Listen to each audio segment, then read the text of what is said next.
Hello students, good morning to all of you. आप सभी का हिंदी के लेक्चर में फिर से स्वागत है।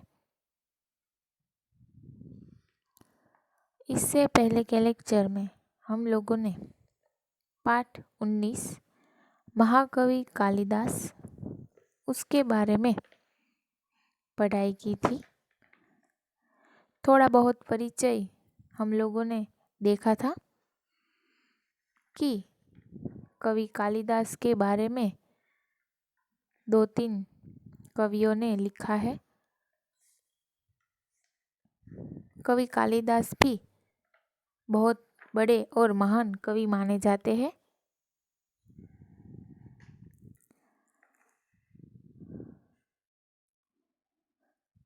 हमने देखा था कि उनका जन्म कब हुआ ये भी कई विद्वानों को मालूम नहीं था, लेकिन किसी के मत के अनुसार उनका जन्म 365 और उनका निधन 445 में हुआ था।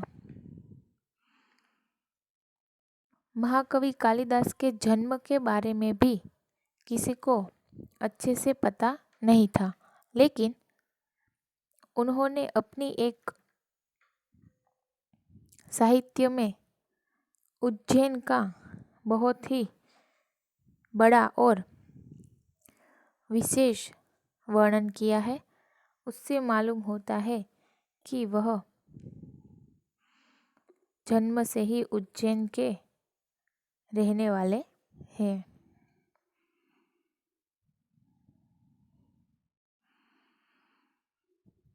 फिर हम लोगों ने देखा था कि उज्जैन को पहले के ज़माने में उज्जयिनी कहा जाता था। उन दिनों यानी कि कवि कालिदास के ज़माने में विक्रमादित्य नाम के राजा का शासन था।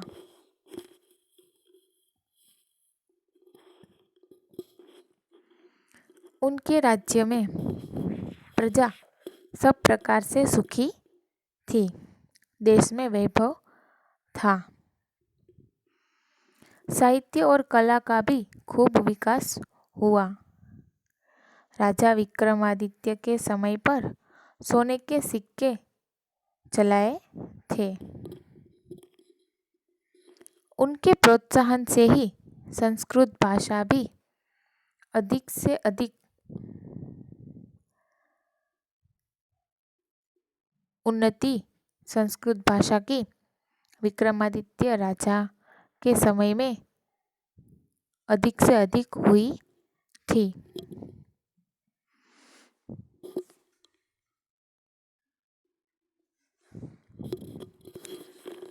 उसके बाद हम लोगों ने देखा था कि उनके पूर्व जीवन में यानी कि हाल की अवस्था से थोड़े वर्षों पहले वह बुद्धू माने जाने वाले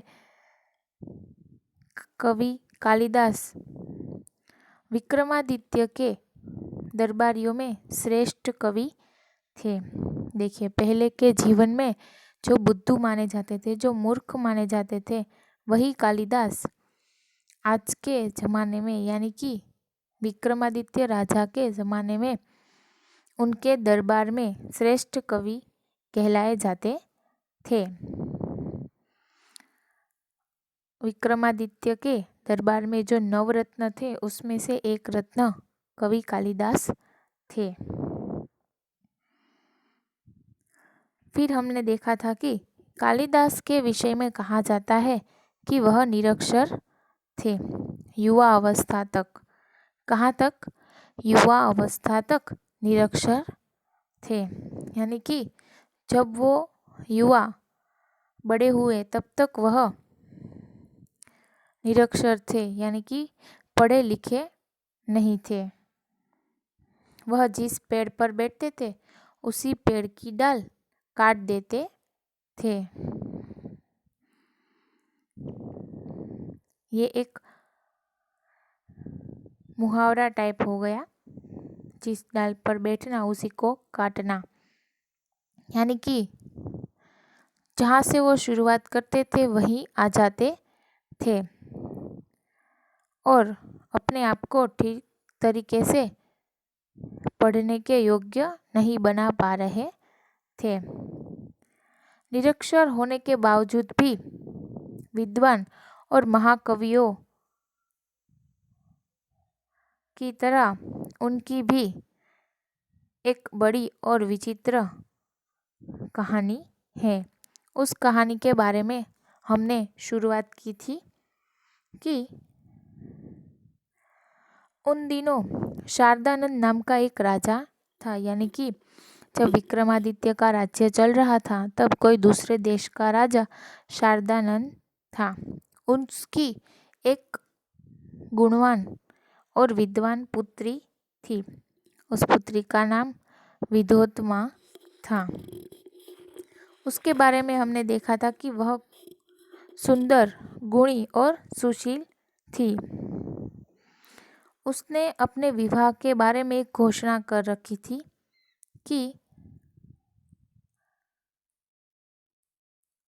जिससे भी शास्त्रार्थ आता हो और जो विद्योत्मा को शास्त्रार्थ में हरा दे तो वह उससे विवाह कर लेगी। शास्त्रार्थ यानी कि जो शास्त्र होते हैं, पहले के ज़माने में जो शास्त्र आते थे उसके संबंधी अर्थ, सभी शास्त्रों के अर्थ जिस विद्वान को मालूम हो और जो मुझे इस शास्त्रार्थ में हरा दे उससे मैं विवाह करूंगी, ऐसी शर्त विद्योत्मा ने रखी थी। इस शर्त को सुनते ही आस पड़ोस के सभी विद्वान और पंडित विद्योत्मा के साथ शास्त्रार्थ करने के लिए आने लगे। लेकिन जैसे जैसे उनको विद्योत्मा का अनुभव होने लगा, सबको बड़ी ग्लानि होने लगी। ग्लानि यानी कि दुख, कि हम एक स्त्री से, एक लड़की से हार गए। इसीलिए सब विद्वान और पंडितों ने मिलकर यह सोचा था कि हम सब उससे बदला लेंगे। विद्वानों और पंडितों ने मिलकर तय किया कि विद्योत्मा का विवाह किसी मूर्ख से करवा दिया जाए तो इसका घमंड टूट जाएगा। देखिए, हमारा पाठ यही से बाकी था समझना। तो विद्वानों और पंडितों ने मिलकर तय किया कि अगर किसी मूर्ख के साथ इस विद्योत्मा का विवाह करवा दिया जाए तो इसका जो घमंड है वह टूट जाएगा और हम सब मिलकर अपने अपमान का बदला भी ले सकेंगे। अतः अब वे ऐसे एक मूर्ख की तलाश में रहने लगे। देखिए, तभी सब विद्वान और पंडित ऐसे मूर्ख की तलाश में जुट गए कि कोई ऐसा अगर मूर्ख हमें मिल जाए जो विद्योत्मा के साथ शादी कर ले तो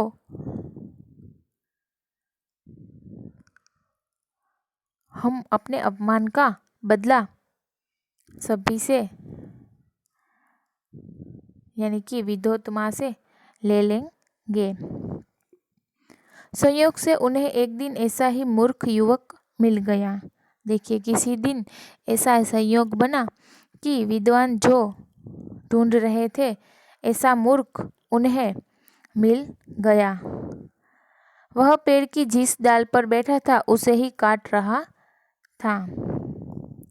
देखिए, जो युवक उन पंडितों को मिला था वह इतना मूर्ख था कि वो पेड़ की जिस डाल पर बैठा था उसे ही काट रहा था। पंडितों तथा विद्वानों को लगा कि उससे बड़ा मूर्ख और कौन होगा। इसलिए पंडितों ने उसे पेड़ से नीचे उतारा और समझा बुझाकर एक सुंदर राजकुमारी से उसका विवाह करा देने की बात कहकर तथा लालच देकर अपने साथ चलने को राजी किया। देखिए, सब पंडितों को अपना अपमान का बदला लेना था, इसीलिए उन्होंने इस मूर्ख को समझा बुझाकर एक अच्छी सी राजकुमारी के साथ उसका विवाह कराएंगे ऐसी लालच देकर उसको अपने साथ चलने के लिए राजी कर लिया। पंडितों ने उस मूर्ख युवक को यह बात अच्छी तरह समझा दी कि वह कुछ नहीं बोलेगा और गूंगा बना रहना, नहीं तो उसका विवाह नहीं होगा। देखिए, सब पंडितों की चाल ऐसी थी कि अगर ये युवक कुछ जवाब नहीं देगा तो उसके साथ विद्योत्मा की शादी हो जाएगी। और उस पंडित और विद्वानों ने मूर्ख युवक को समझा दिया कि वह वहां जाकर कुछ नहीं बोलेगा, गूंगा बना रहेगा, नहीं तो उसका विवाह नहीं हो पाएगा। वह मूर्ख युवक बड़ा खुश हुआ। उसने पंडितों की बात मान ली और उनके द्वारा दिए गए अच्छे अच्छे कपड़े पहन लिए। पंडित उसे विद्योत्मा के पास शास्त्रार्थ करने के लिए ले गए। देखिए, जो युवक है वह मूर्ख था, इसीलिए पंडित की बातों में आकर खुश हो गया कि एक राजकुमारी से उसका विवाह होगा। और पंडित के द्वारा दिए गए अच्छे अच्छे कपड़े पहनकर वह तैयार हो गया। सब पंडित उसे विद्योत्मा के पास शास्त्रार्थ करने के लिए लेकर चले गए।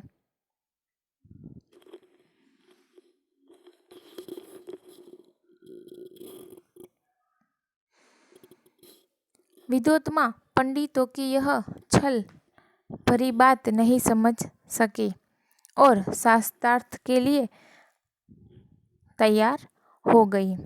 उसने युवक को एक उंगली दिखाई जिसका भाव था कि ईश्वर एक है। देखिए, शास्त्रार्थ में ले गए पंडित उस मूर्ख को और विद्योत्मा भी उस मूर्ख के साथ शास्त्रार्थ करने के लिए तैयार हो गई थी। विद्योत्मा ने उस युवक को एक उंगली दिखाई। उस उंगली दिखाने का मतलब था कि ईश्वर एक है, सभी ईश्वर, सबका मालिक एक है। उस मूर्ख युवक ने समझा कि यह मेरी एक आंख फोड़ डालना चाहती है। देखिए,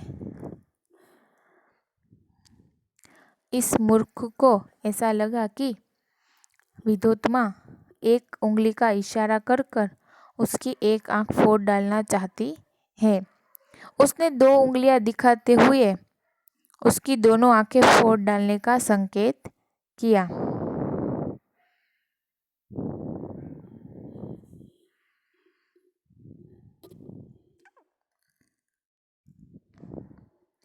जो युवक था वह तो मूर्ख ही था, इसीलिए उसने विद्योत्मा के सामने दो उंगलियों का इशारा करते हुए कहा कि मैं तुम्हारी दोनों आंखें फोड़ दूंगा, और उसने ऐसा संकेत किया। पंडितों ने इस संकेत का अर्थ विद्योत्मा को समझाते हुए कहा, आपके प्रश्न के उत्तर में हमारे गुरुजी का कहना है कि ईश्वर और जीव दो है। देखिए, पंडित बड़े चतुर थे और युवक मूर्ख था। युवक को गूंगा बना रहने के लिए कहा गया था, इसीलिए पंडित ने कहा कि हमारे गुरुजी का कहना है कि ईश्वर और जीव दो है। इसलिए जो युवक ने दो उंगलियां दिखाई थी उसका मतलब ईश्वर और जीव दो है, ऐसा पंडितों ने निकाला। लेकिन युवक तो मूर्ख था, उसने तो विद्योत्मा की दोनों आंखें फोड़ डालने का संकेत किया था।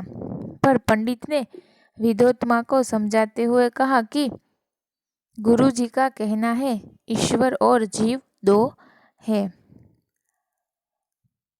इस बार राजकुमारी विद्योत्मा ने 5 उंगलियां दिखाकर पांचों तत्वों का संकेत किया।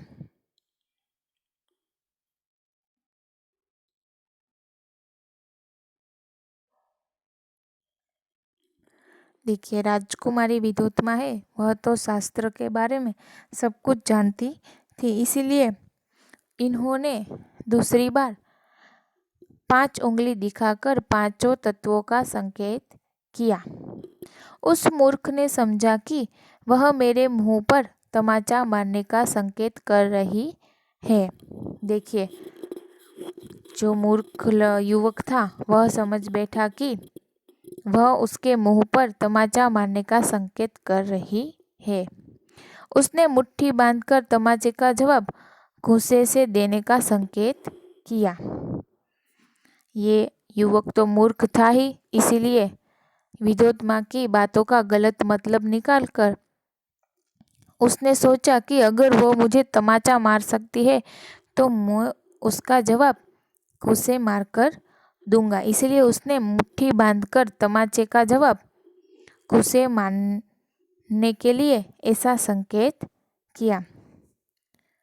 पंडितों ने इस बार भी विद्योत्मा को इस संकेत का अर्थ बताते हुए कहा, आपने पांचों उंगलियों से 5 तत्वों का संकेत किया था, लेकिन हमारे गुरुजी का कहना है कि पांचों तत्वों के मिलने से ही सृष्टि का निर्माण होता है, अलग अलग रहने में नहीं। देखिए, फिर से पंडितों ने विद्योत्मा को अपने जाल में फंसाते हुए ऐसा अर्थ निकाला कि अगर आप 5 उंगलियां दिखाकर यह साबित करना चाहती है कि 5 तत्व होते हैं, तो हमारे जो गुरुजी है वह कहते हैं कि इन 5 तत्वों के बिना जो सृष्टि है वह नामुमकिन है। सृष्टि का निर्माण इस 5 तत्व से ही होता है, अलग अलग रहने में नहीं।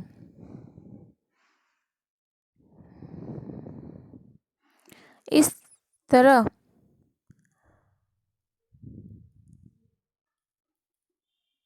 उपरोक्त शास्त्र में विद्योत्मा ने इस मूर्ख युवक से अपनी हार मान ली और दोनों का विवाह धूमधाम से पंडितों ने करवा दिया। एक दिन की बात है, एक ऊंट की बोली सुनकर वह मूर्ख युवक अपना मौन व्रत भूलकर यकायक बोल बैठा, उठ उठ।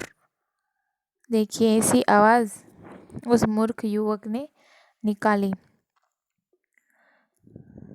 पहले तो जैसे जवाब उस मूर्ख युवक ने दिए तो पंडितों की झाल में आकर विद्योत्मा ने उस मूर्ख की बात मान ली और मूर्ख युवक से अपनी हार मानकर उनसे शादी कर ली। उन दोनों का विवाह धूमधाम से हो गया। एक दिन की बात है, यानी कि शादी के बाद, विवाह के बाद एक दिन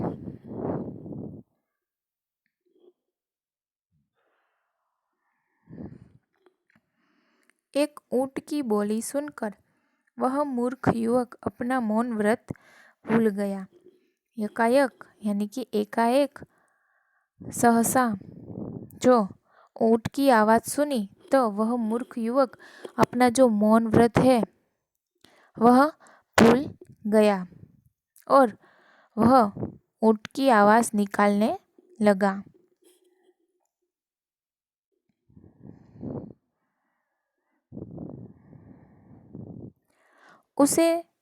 उसको बोलते सुनकर विद्योत्मा चौंक उठी। देखिए, उसे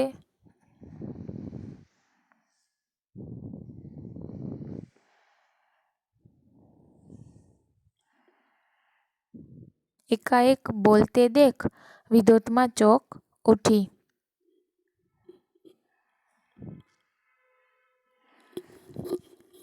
उसे लगा कि उसका पति बोल सकता है। उसे पता चला कि उसका पति कोई विद्वान पंडित नहीं बल्कि एक बहुत बड़ा मूर्ख है।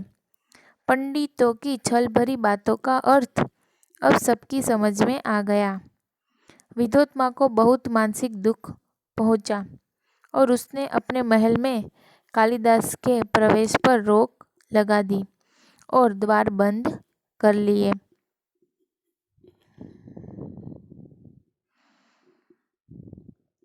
जब विवाह के बाद विद्योत्मा को पता चला कि पंडितों ने मिलकर उनके साथ बहुत बड़ा छल किया है और उस पंडितों की छल भरी बातों का अर्थ जब विद्योत्मा को समझ में आने लगा, तब उसे लगा कि उसका पति कोई विद्वान नहीं है, वह तो एक बहुत बड़ा मूर्ख है। इसी बात को लेकर विद्योत्मा को बहुत बड़ा मानसिक दुख पहुंचा और इसी दुख के चलते हुए विद्योत्मा ने कालिदास के प्रवेश पर रोक लगा दी। अपने महल में कालिदास को न आने का निर्णय सुना दिया और द्वार बंद कर लिए। कठोर उपासना से उसे मां काली का वरदान प्राप्त हुआ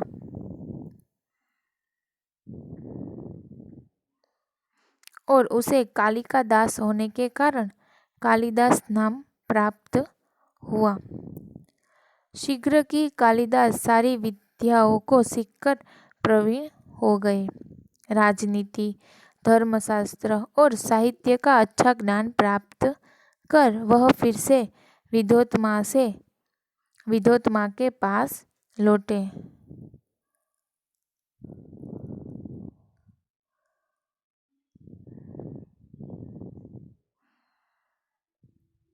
देखिए, जब पत्नी ने उसे धिक्कार कर अपने महल से निकाल दिया, तभी कालिदास ने माँ काली की आराधना की, यानी कि जो महाकाली देवी है उसकी उपासना की और उससे वरदान प्राप्त करके कवि कालिदास ने सारी विद्याओं को प्राप्त किया। उनका नाम कालिदास कैसे पड़ा, तो उसका मतलब भी यहाँ है कि वह काली का दास है। काली जो देवी है उसका दास, उससे उसका नाम कालिदास हो पड़ा, कालिदास प्राप्त हुआ। उसके बाद शीघ्र से ही कवि कालिदास ने सारी विद्याओं को सीखा और उसमें उन्नति प्राप्त की। उन्होंने जब ये सारी विद्याओं को प्राप्त कर लिया, तब वह विद्योत्मा के पास लौट गए। द्वार तब भी बंद थे। जब कवि कालिदास उनकी पत्नी विद्योत्मा के पास गए तो द्वार तब भी बंद थे। कवि ने अपने विद्वान होने के प्रमाण स्वरूप संस्कृत में द्वार खोलने के लिए विद्योत्मा से प्रार्थना की। देखिए, कवि अब विद्वान हो चुके थे, उसका प्रमाण देते हुए, यानी कि उसकी साबिती देते हुए महाकवि कालिदास ने कहा, संस्कृत भाषा में द्वार खोलने के लिए प्रार्थना की। अनावृत कपाट द्वार देहि,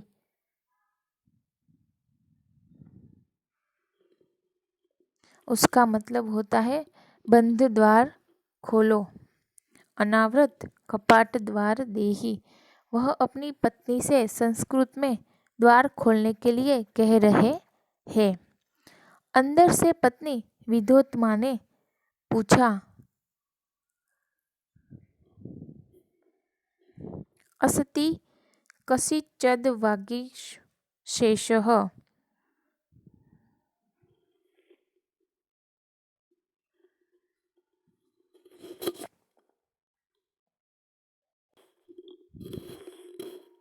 अस्ति कस्यचिद् वाग्विशेषः, यानी कि विद्योत्मा ने अंदर से पूछा कि वाणी में कुछ विशेष है। ऐसा सवाल अंदर से उनकी पत्नी ने किया। तो इस बार महाकवि कालिदास ने क्रमशः कुंभार संभव, मेघदूत और रघुवंश की रचना विद्योत्मा को सुनाई। ये जो 3 है वह कवि कालिदास की रचनाएं हैं, कुमार संभव, मेघदूत और रघुवंश। तो इन तीनों रचनाओं को सुनकर पत्नी विद्योत्मा को विश्वास हो गया कि यह महाकवि कालिदास ही है, और उन्होंने अपने महल के द्वार खोलकर महाकवि का स्वागत किया। जब विद्योत्मा को यह एहसास हो गया कि वह मूर्ख थे, लेकिन अब वह महाकवि बन चुके हैं, तो इस विश्वास को पाकर उन्होंने द्वार खोलकर महाकवि का स्वागत किया।